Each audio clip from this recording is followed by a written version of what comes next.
Allez, on ouvre votre série de la semaine. Un an avant les municipales, on va jusqu'à jeudi rencontrer 4 maires de Champagne-Ardenne. Ils nous ont confié leurs doutes, leurs difficultés, leurs motivations aussi.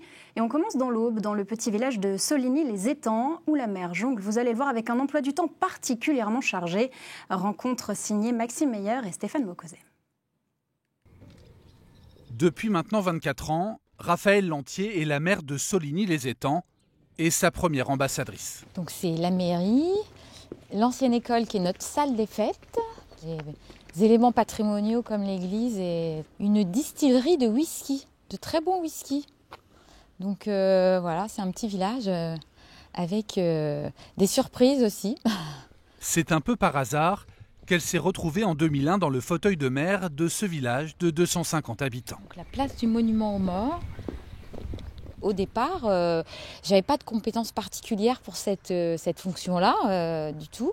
Donc je suis agricultrice, j'avais une formation d'expert comptable, j'avais des enfants, j'ai été maman, ils étaient assez petits mes enfants.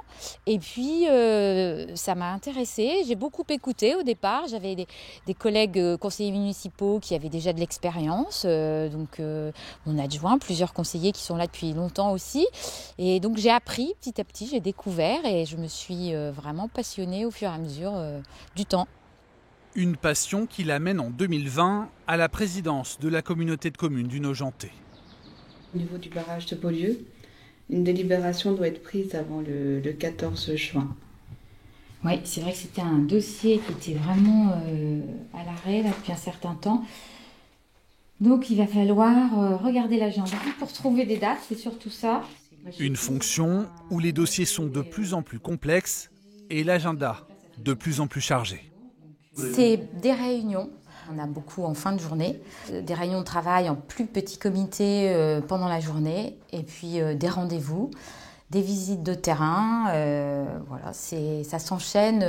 Donc c'est des procédures longues, les procédures d'aménagement, de plus en plus longues. Il y a des réglementations, des autorisations. C'est vrai qu'on a énormément de sujets différents dont nos concitoyens n'ont pas forcément la connaissance directe. Urbanisme, environnement, développement économique, les compétences de la communauté de communes sont très variées. Ce matin-là, c'est une réunion sur le tourisme qui attend Raphaëlle Lantier. Oui, au bateau lavoir. Hein.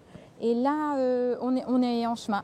Dans ce domaine, c'est l'Office du tourisme qui est à la manœuvre. Il coordonne l'offre touristique de 4 communautés de communes au total, une mise en commun des moyens qui permet une meilleure efficacité. On partirait sur 3 pôles, un pôle culture et un pôle gastronomie avec nos balades gourmandes et nos balades bien, pétillantes. Ouais. Ah bah oui, les mettre en valeur. C'est très cohérent parce qu'on serait vraiment limité à un périmètre plus restreint. On n'aurait pas les moyens d'avoir une offre aussi variée, aussi différente.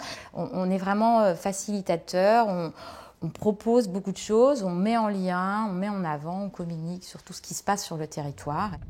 Coordonner les énergies sans empiéter sur les prérogatives des maires, un difficile équilibre que la communauté de communes essaye de préserver depuis sa création en 2007. Raphaëlle Lantier va aujourd'hui à la rencontre du maire d'un des plus petits villages du Nogentais. Combien d'habitants à Saint-Nicolas? C'est une des plus petites communes. 75. Parmi les dossiers abordés, la restauration de l'église, la vidéoprotection ou encore la mise en commun de secrétaires de mairie. Et moi je considère qu'effectivement, sur les sujets essentiels que l'on peut mutualiser, que l'on souhaite mutualiser, qu'il faut mutualiser, les économies importantes sont réalisées. On n'est pas là pour déposséder les petites communes, au contraire. Le maire, ce qu'a dit Gilbert, en fait, c'est lui qui connaît le mieux sa commune, donc il n'y a pas d'intérêt à ce que l'interco vienne se substituer et faire des travaux dans la commune qu'elle ne connaît pas si bien que le maire. Un mode de fonctionnement qui permet ainsi à 23 communes du Nogentais de travailler ensemble pour l'avenir de ce territoire.